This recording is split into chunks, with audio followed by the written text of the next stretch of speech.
Okay, Rabbi Sai, let's go for it. Hilchas Yerusha. Here we go. So let's have some fun. Okay. They say, you could get out of everything except death and taxes. Well, I know plenty of people that get out of taxes. But death, that kind of happens. So let's learn Hilchas Yerusha. So what is the order of Yerusha? So let's go through the halachic order, and then we'll discuss later some of the different arrangements that people can make to maybe arrange things how they may like. Whether that's okay, whether that's not okay, we'll discuss. Okay, so number one off on the list is first person on the who inherits is a husband. If a wife passes away, the husband is the number one inheritor of a wife. Whereas it doesn't go both ways. For some reason, I can't get this straight. But it doesn't go both ways. The husband inherits the wife, but the wife does not inherit the husband. Okay, number two on the list is sons.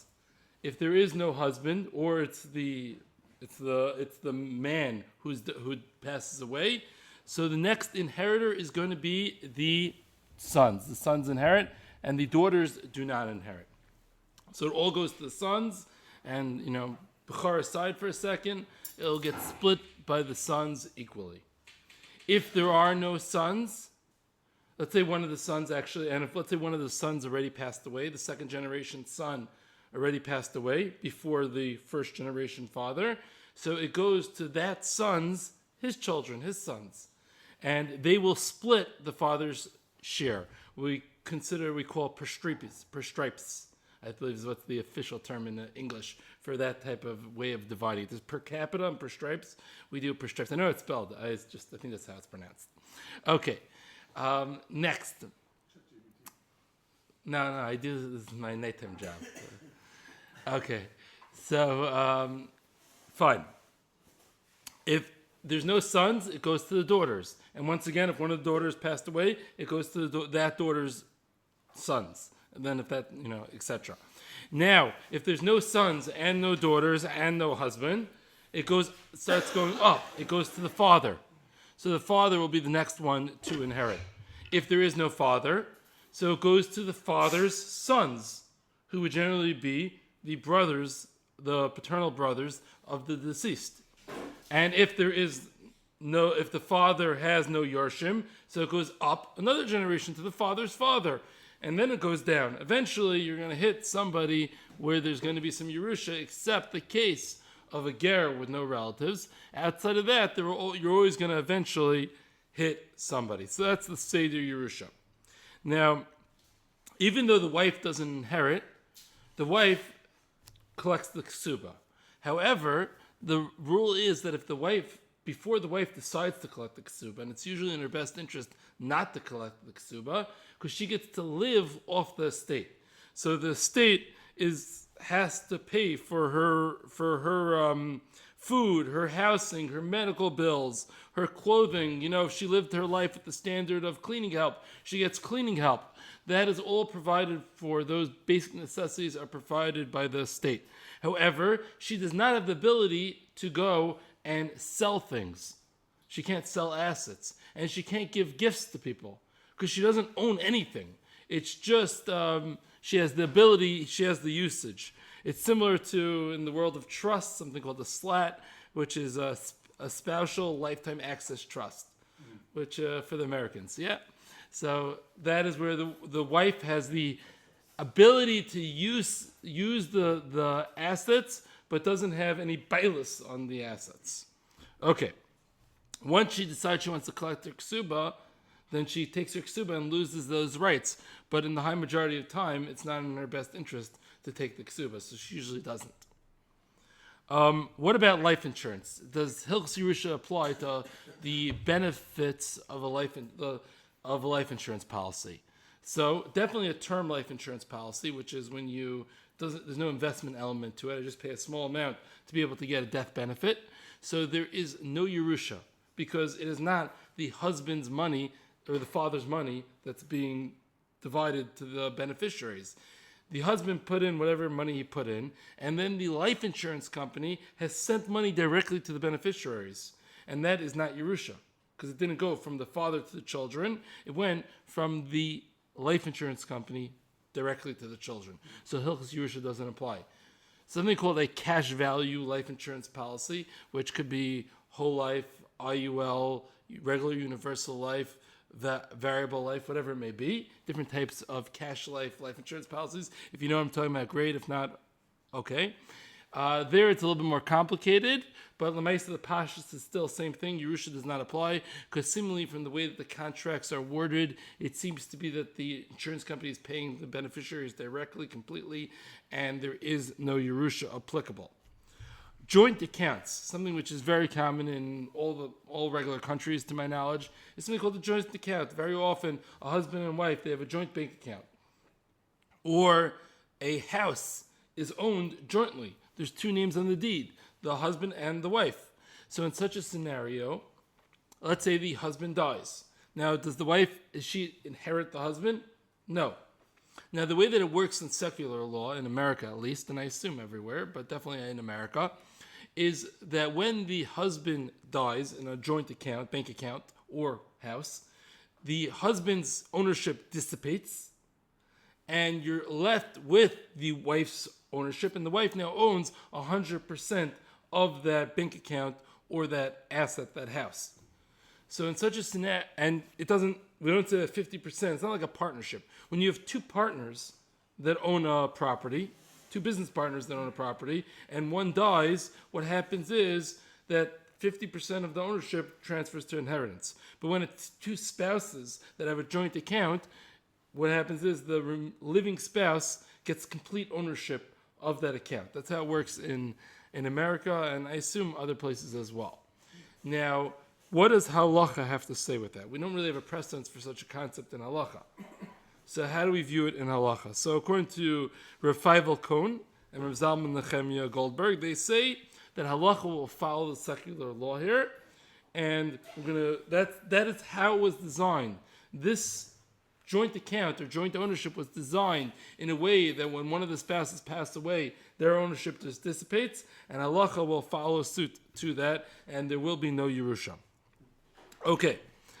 A Bechar gets Pishnaim of the father's estate, but he does not get Pishnaim of the mother's estate. So Bechar gets Pishnaim of the father's estate, the Bechar does not get Pishnaim of the mother's estate. If the Bechar the oldest boy was born by a C-section, he doesn't have the din of a halachic Bechar, and he does not get the Pishnaim. There is an important halacha with Pishnaim. People start off to think Pishnaim, they're going to get so much money from their Pishnaim. Wait a second, let's understand something. There's only Pishnaim in what we call muchsik, the property or assets that the father was holding on to.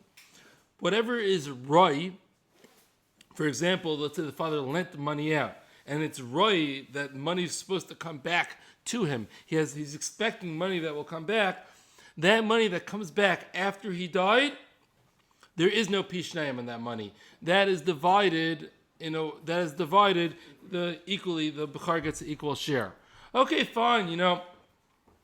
How many loans already do people have out that make such a difference? Some people lend a little money out, but most of us aren't in the money lending business. Well, wait a second. What's a bank account?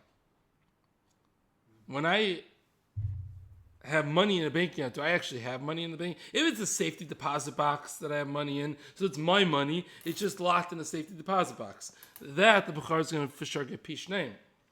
But if I have money in the bank, what is a bank account? A bank account, if you think about it, is I lend the money to the bank.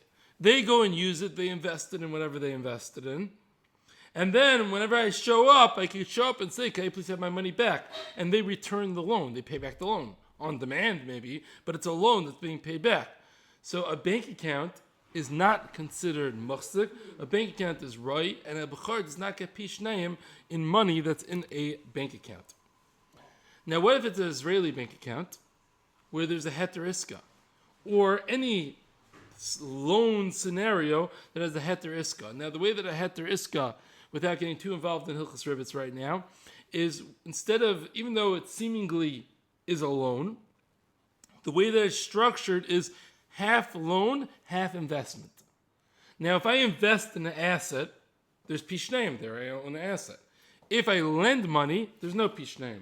What about when I put money in an Israeli bank account that has a heter iska? is there going to be pi shneim? So it's a three-way machlekes. According when you have a loan with a heter iska, according to the Radbaz and the Bnei Yeshua, we view it as half investment, half loan. So the half investment part has pi shneim, the half loan part does not have pi shneim. According to the Chut Shani, no, it's be'ikar a loan, so it's all considered a loan, and therefore there is no pi shneim altogether.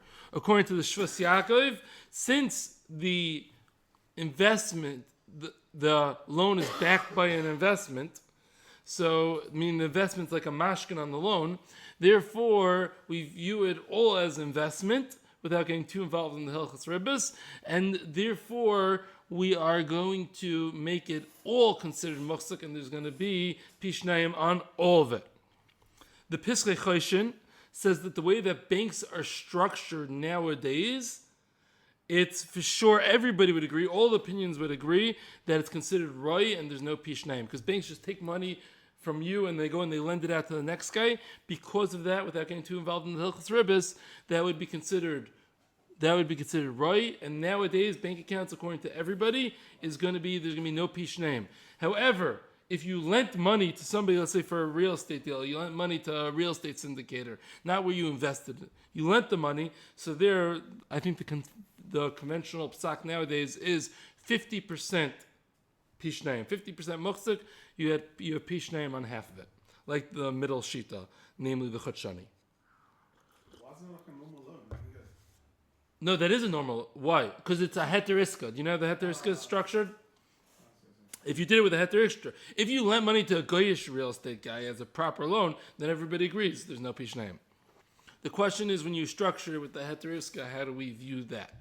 Okay, I don't want to get too deep into the Hilchos Ribbis to get any further in that, but that's what we say. Okay, what about bonds? Is there pi shneim in bonds? No. What is a bond? The bond is a loan. I lent money to this company. I lent money to the government, and therefore it's a loan in essence, and therefore there's no pi shneim. What about stocks? If the money's in the market, is there pi shneim on that money?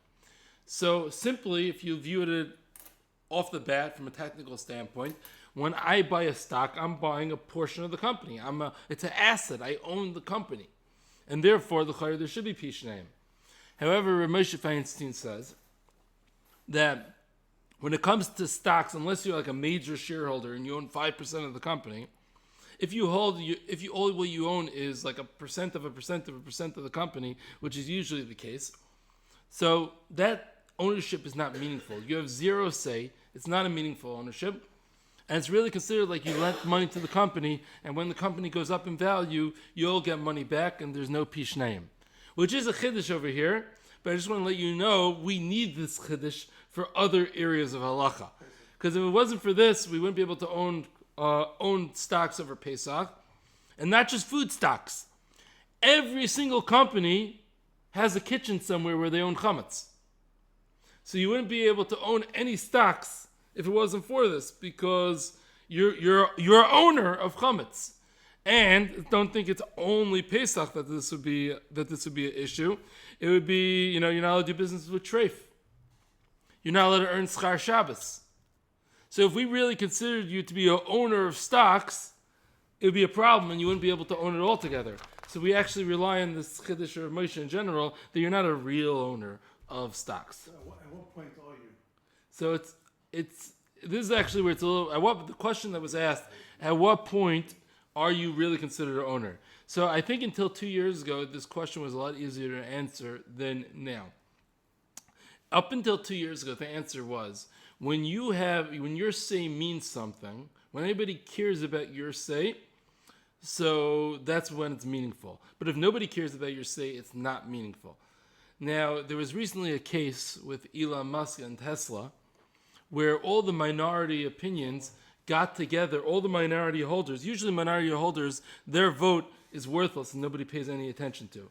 But over there by Tesla, they wanted to give Elon Musk a bonus package, and all the minority, little small shareholders actually voted. They usually don't even bother voting on anything because it doesn't make a difference. But there they all got together and voted that Elon Musk should get this bonus package. So it was the first time that we saw major participation of the minority. Now, does that one case make a difference overall? Probably not. But if it starts to become a more real thing, then it might be a problem, and it might cause us lots of other problems as well. So that's something that we need to watch. Until a year ago, it never really happened that the minority stockholders made a real influence on the actions of the company. So now it's getting complicated. Okay, next. There's a concept that we're going to explain in a little bit the technicalities of how one could break up the Yerusha and decide the Yerusha how they want. But before we get onto the technical of how it could be done, how you could decide your Yerusha, the question is, can one, first of all, before I get to that, there's a halacha, it's the Mishnah in Babasa, you're not allowed to disinherit a halachic error. So if there's a halachic error, somebody that's supposed to get a Yerusha, you are not allowed to disinherit him. However, if you do disinherit him, it works. So you're not allowed to, but it works. Happens to be Rav Moshe and the Maram Shek says if the person's completely non-observant, then this halacha doesn't apply, and you're allowed to disinherit him. It might not be worthwhile, but I was once drafting a will with a client of mine who was disinheriting any of his children if they marry Goyim. But they didn't marry Goyim yet. It was written in that if they marry a Goy, they'll be disinherited. I was wondering whether there's an issue or not. But once again, the reason that it's quoted in the Poskim, well, you're not allowed to disinherit the son, is because maybe he'll have a child who's a tzaddik. But if the whole thing is not to marry a Goy, maybe it's easier. But for the daughters not to marry a Goy, not as simple, because they could still have a tzaddik son. So, tzarichin, but it's definitely interesting. Okay, but once again, over there it wasn't disinheriting because the child didn't marry a guy. It was just if you marry a guy. So the chayra, it's probably fine. Okay, now can one do a partial redistribution of Yerusha? Once again, I'll get into the technical of how it's done. But after we figure out a shtick and trick of how to do it, is one allowed to do this? So it's a little bit of somewhere between halacha and hashkafa. The Torah told you how to do it. Can you go against it? So according to the Chassam Sofer, it's not an Isser, but Ein Ruach Chacham Noichi Menu. Chacham are not happy about it. They say this is not cool. Does it work? It works, but it's not cool. Okay. The Shulchan Aruch Harav says you're only allowed to do it, you're only allowed to change the Seder Yerusha for mitzvah purposes. Now, I don't know what exactly that means, mitzvah purposes. What, like your one son's a Rosh Hashiva and you need to support him? I'm not sure what exactly it means for mitzvah purposes, but he says you're allowed to do it for mitzvah purposes. The Tashbetz says that partial distribution is allowed as long as you leave a davar chashuv to halachic Yerusha. So as long as you set aside a davar chashuv, that's going to halachic Yerusha. Everything else that you could play games and distribute how you will like. And this is really become the minhag ha'olam, and a lot of people do this. And this tashbetz is how people go, leave a davar chashiv, and everything else they could set up however they want. Now, well, not however they want, but they have much more flexibility. How much is a davar chashiv? So the tashbetz says 4 zuz. Now what's 4 zuz? So Rav Moshe in one tshuva writes 1/5 of your assets, and in a different tshuva he writes $1,000. Now I saw somebody quote nowadays and says, Rav Moshe says $1,000. Now that's absurd. It means you don't understand finance. If Rav Moshe said in 1970 you could leave out $1,000, that doesn't mean in 2025 you could leave out $1,000. If you adjust $1,000 in 1970 for inflation, we're talking about $10,000. So you have to leave something significant, $10,000. And once again, $1 million Yerusha, percentage-wise, it's not major, but it's money. There's 5 children. This daughter's going to not get $2,000. She's going to, I would have liked that $2,000. That Bechar is going to get extra $2,000. it's geschmack to get the extra $2,000. If it's $1,000 nowadays, you lose $200. You make $200 in the $1 million Yerusha. Like, who cares? $2,000. That's already, that's important to people. Now, I saw something that was interesting in one of the modern day poskim. He said that by a big Yerusha, you don't have to go up. By a $50 million Yerusha, the Davar Chashuv doesn't need to be $1 million. Because once you have that, we'll call it $10,000, that is the mitzias of a Davar Chashuv. And it's not proportionate. I thought that was interesting. The Chayra, the other way around, let's say the whole Yerusha was $30,000. If the whole Yerusha was $30,000, I think when you leave $5,000 out, I think that we would still feel as a Davar Chashuv. Because l'chayra. Okay. But this is not a science. It's hard to know exactly. Okay. By the way, we should note that it's a problem. Some people don't know this. They're going to want to write on their will, or we'll see how to play the game in a minute. But that I want to leave everything to my wife. You can't leave everything to your wife. All the poskim say it's a problem to leave everything to your wife. We're being makel on the most makel posik, the Tashbetz, who says you can leave a davar chashiv, but you have to leave a davar chashiv to the Halachic Inheritance. Okay. Now, daughters. Now, just to point out, we said in the beginning, sons inherit, daughters don't inherit. A lot of people, especially 2025, start reading that. Well, this is ridiculous. We're giving to the boys and not the girls. The Torah only cares about the sons, doesn't care about the daughters. What's going on? Now, the idea is that daughters are meant to get married, and they're meant to have their own husbands, and their husbands are meant to get Yerushas, which they don't split with their sisters. So, meaning the wealth is supposed to stay in the family and follow the boys through the family. For some daughters, it's going to work more to their advantage versus all boys and girls get equally. And some daughters, it's going to work out worse. But it's not good or bad intrinsically. It just depends on who you marry. Right? It's a very simple point, but some people get very flustered on this.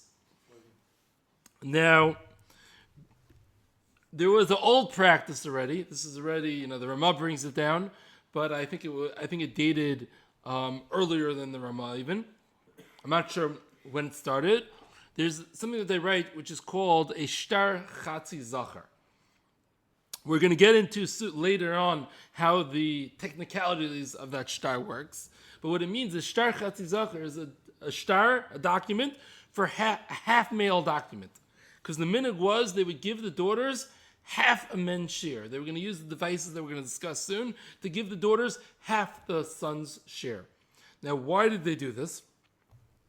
And by the way, also, it didn't factor in the value of the house, and it didn't factor in the value of the father's farm. So the father's farm and the house, that would go to the boys. And whatever else was left, they would give a half portion to each of the daughters and a full portion to the sons. Now, why did they do this? Why did they start giving the daughters this half a share?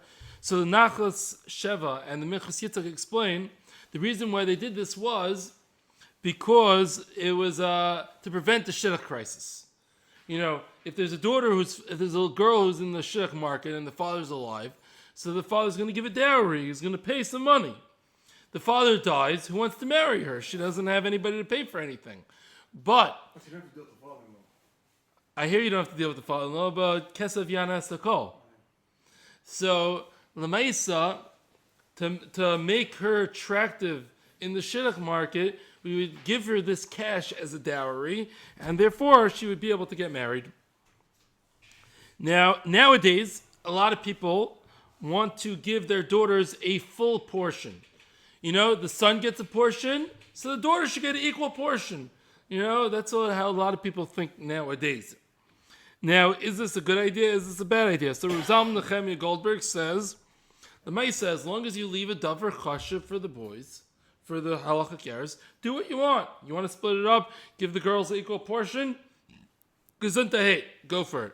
The Gesher Chaim says, if you're doing this to keep the peace, the reason why you're giving an equal portion is to avoid fights and to avoid arguments and etc., then go for it. You could do it. The Chassam Sofer and the Chazon Ish So they take serious issue with giving the daughters equal share to the boys. They say, well, what's going on? The Torah said they don't get. And you go and say, no, they get equal. You got these ideas from the Goyim. This is like, you're acting like it's Tzeduki. This is what the Tzedukim would do, is give the girls the equal share to the boy. You got influenced, you're going against the Torah, you got influenced by the Goyim, you're acting like the Tzedukim. If the Torah didn't say that they get equal share, what are you doing giving them equal share? And they were not happy. L'maisa, it's very common nowadays for people to give the daughters a full share. Some people, in a lot of places, change the term from a shtar chatzi zacher to shtar moli zacher, because people are giving full share to the daughters. Okay, everyone agrees when somebody's alive. How are we going to get the stuff, get the assets to the children that somebody wants? So everybody agrees when somebody's alive, they want to gift the assets. Go right ahead, because don't they gift what you want to give $30,000 to your kid? Give $30,000 to your kid. Now, can somebody give a large gift to their child when it's clear that it's a bad estate planning? I mean, the guy has $1 million net worth, and he's 80 years old, and he gives a $500,000 gift to his favorite daughter, whatever it is. Is that okay, or is there anything wrong? But he totally gave a gift when he's alive. So the Stei Chemed, the Knesset Gedolah, the Prisha, and the Levush say it's allowed. It's a gift. You can do what you want. Whereas the Marsham, the Chassam Sefer, the Semen Tzedek say you're just trying to bypass Hilchos Yerusha, and it's not allowed. L'maisa, once again, since we're relying on this tashpetz of just keeping a davar, as long as you keep a davar chashuv in Yerusha, you're good. So as long as you're keeping a davar chashuv in the Yerusha, for Yerusha, this would be allowed. Now, you're allowed to give from your estate to tzedakah, right? So, how much tzedakah is the right amount to give? So once again, it seems to be the prevalent minhag in Klal Yisrael was not to give major amounts of your Yerusha to tzedakah. The major amounts of Yerusha is meant to go to your children. How much is the max that you could give to Yerusha? So the Chachmas Adam says you give up to a third. The Aruch HaShulchan says you give up to a half.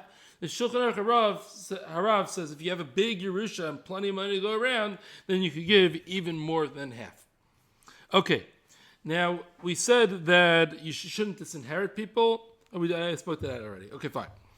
Now, there's another halacha that you can't decide to give your bechar just a regular share. I mean, let's say you didn't leave let's say you have 4 boys, no daughters, right?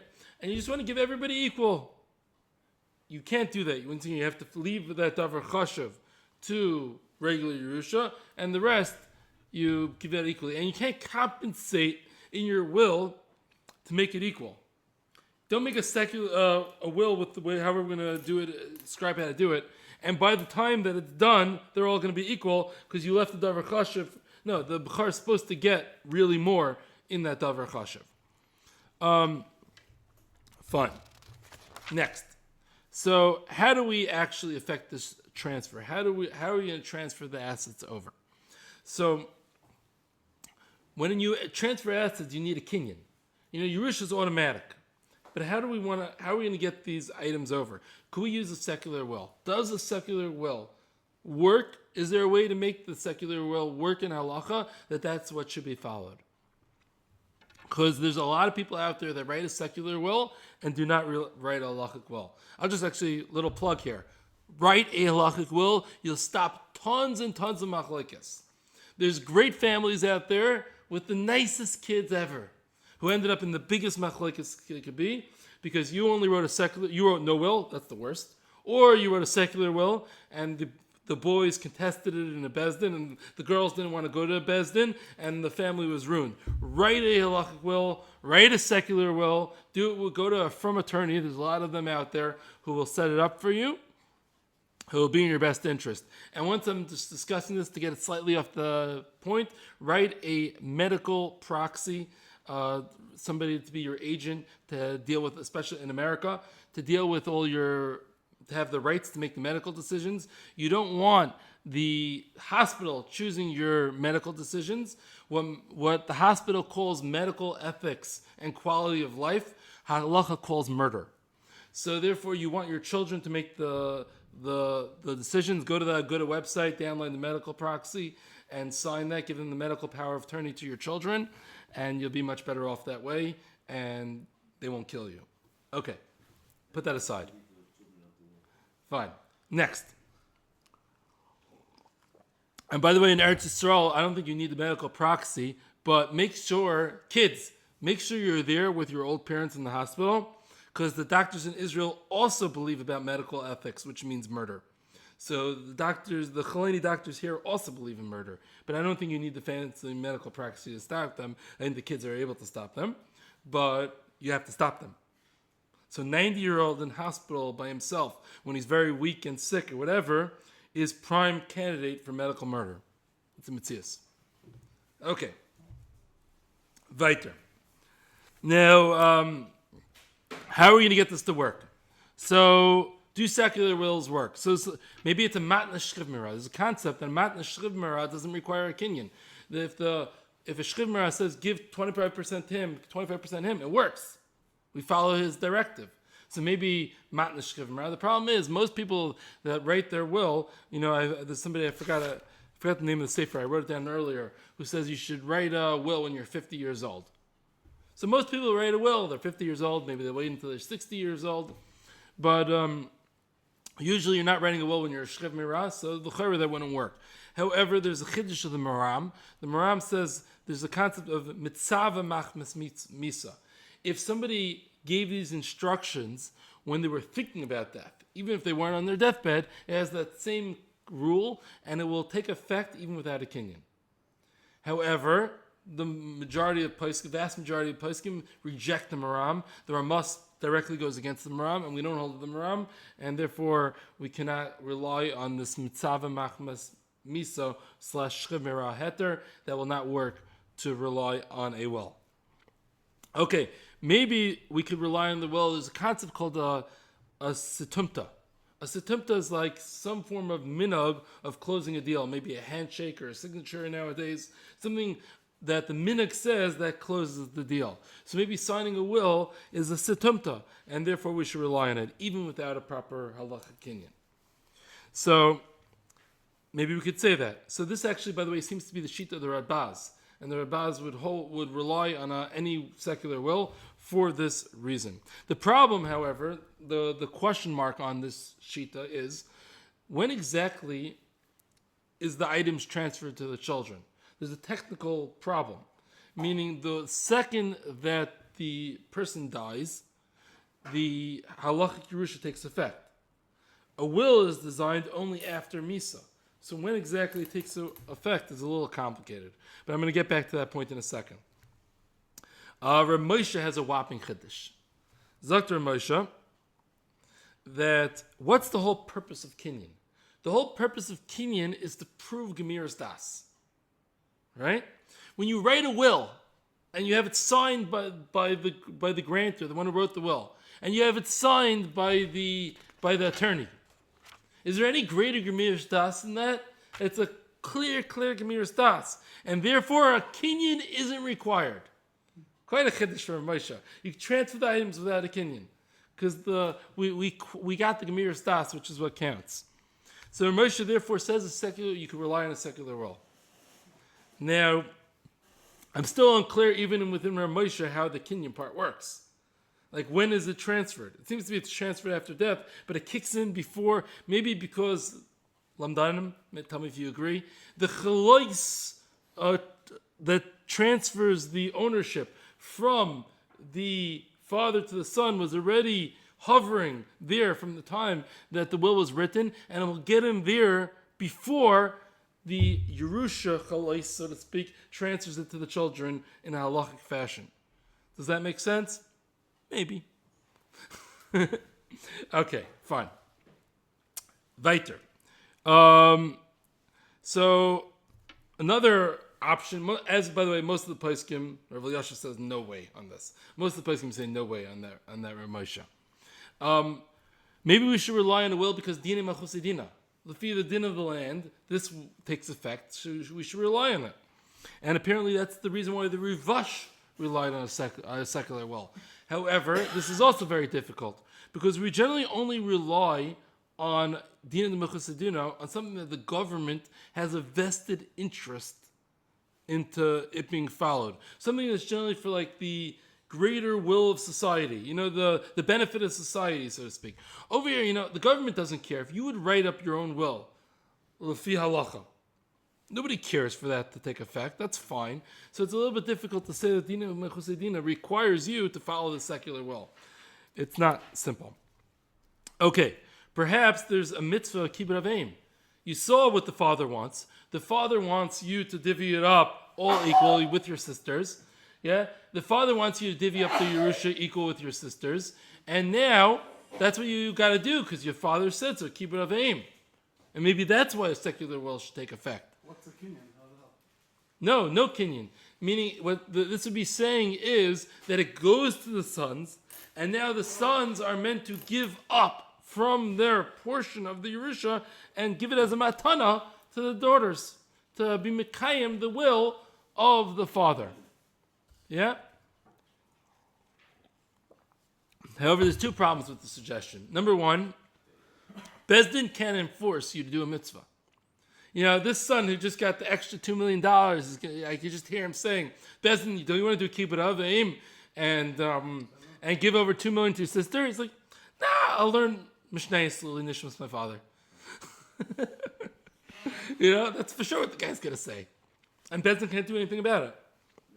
Secondly, Rabbi Kiva Eger says, we know there's a famous din of kibbut aveim is mishel av, meaning that the son isn't mechuyev to pay to do kibbut aveim. Meaning if the son spends money and buys a steak for the father, the son can be reimbursed from the father for his expenses in kibbut aveim. You're not mechuyev to take a penny out of your pocket for kibbut aveim. So over here, you want me to take $2 million out of my pocket to give to my sister? So that's Rabbi Kiva Eger. There would be no kibbut aveim in this scenario. Okay. Now, maybe we should follow secular wills. This is for sure what, in those bezdins with the people screaming at each other, is for sure, that daughter screaming, mitzvah l'kayim divrei ames. Right? You can hear the scream.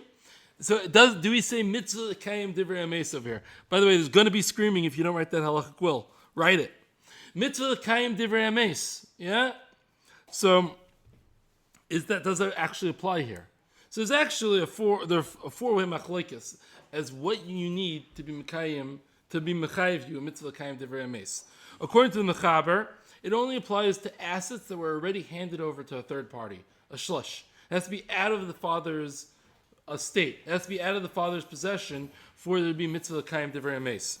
According to the Nesivos and Rav Kiva Eger, it only applies, not only does it have to be transferred to a third party, but it had to be transferred to the third party for the specifically for the purpose of distributing to the heirs. According to the Ramban and the Ritva, it only applies mitzvah l'kayim divrei ames if the heirs were instructed directly. I want you to give 20% of what you received to your sister. You need direct instructions.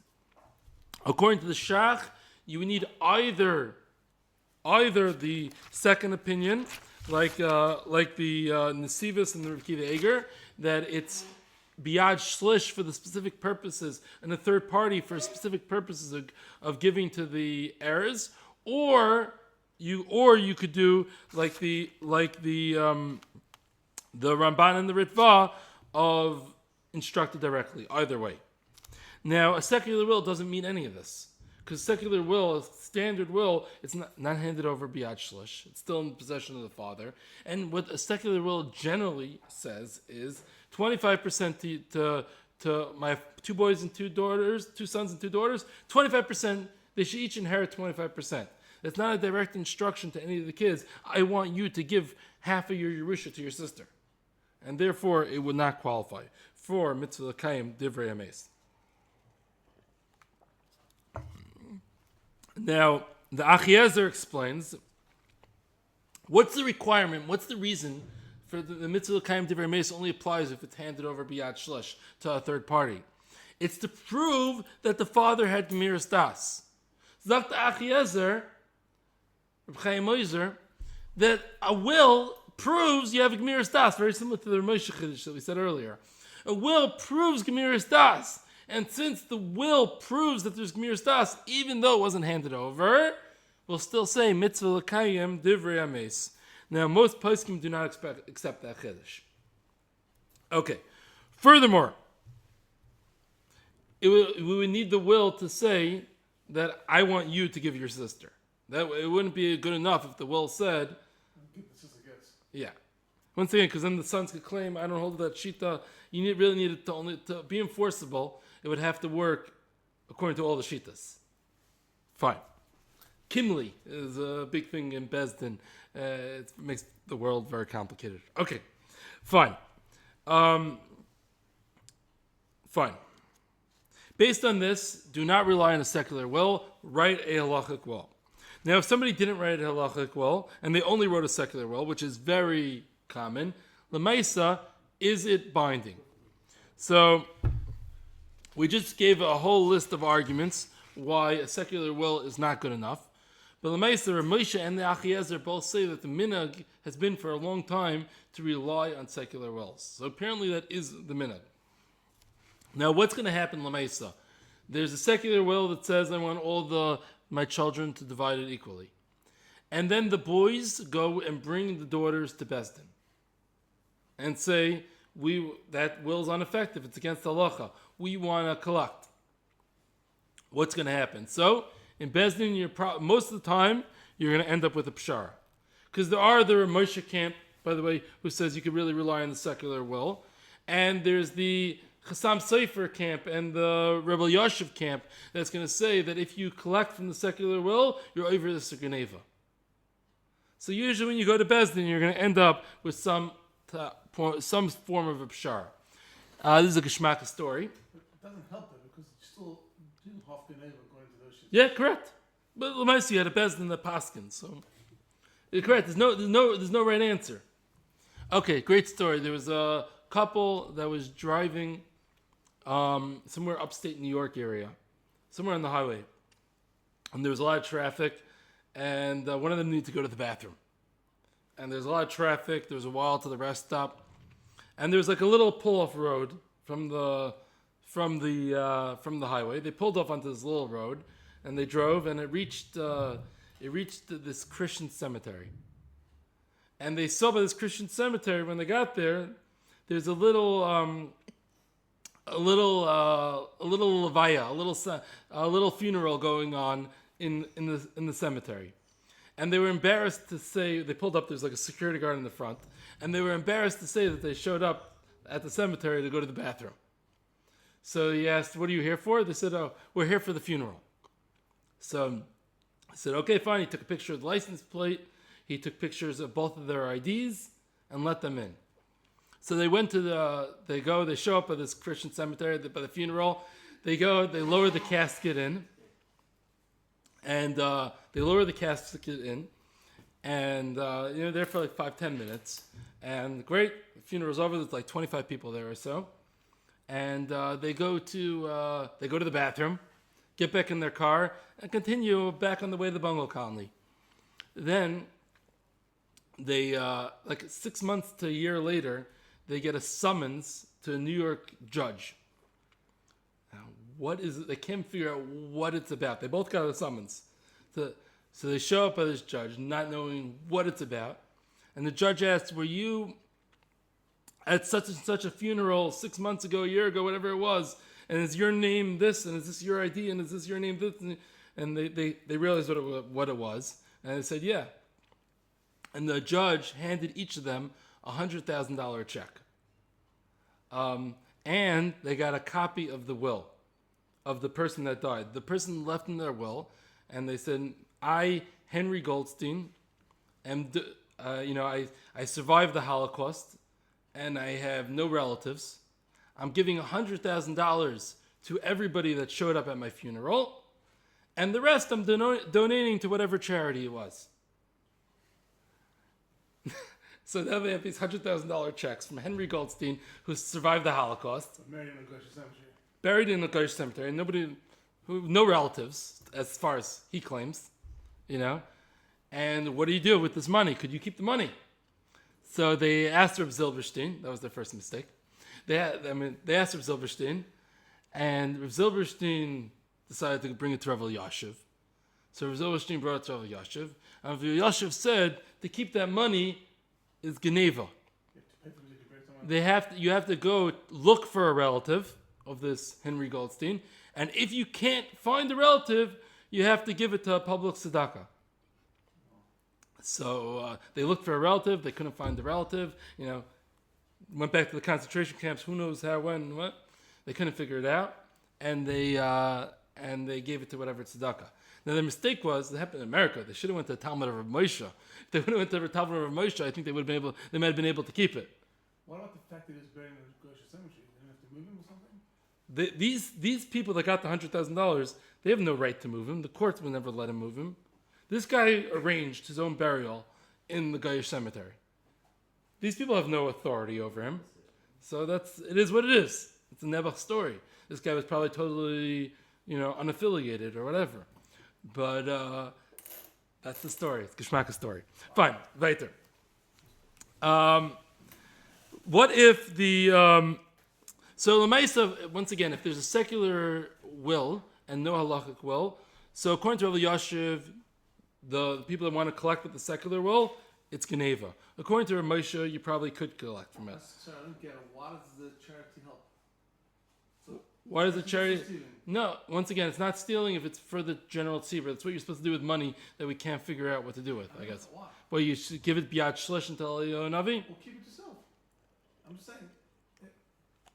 If it doesn't belong to anyone, so why does a charity have more of a hold than me? I hear the kasha. I actually don't know the answer to it. The question is, why does charity get more of a right than me? I'm not sure exactly, but I guess you could say for whoever's it is, it's going to be a schus for whoever the real owner is. Whoever the real owner is, they'll get the schus of it going to tzedakah, as opposed to me. What schus do they have if it stays with me? I assume that's the answer. Okay, now let's go further. So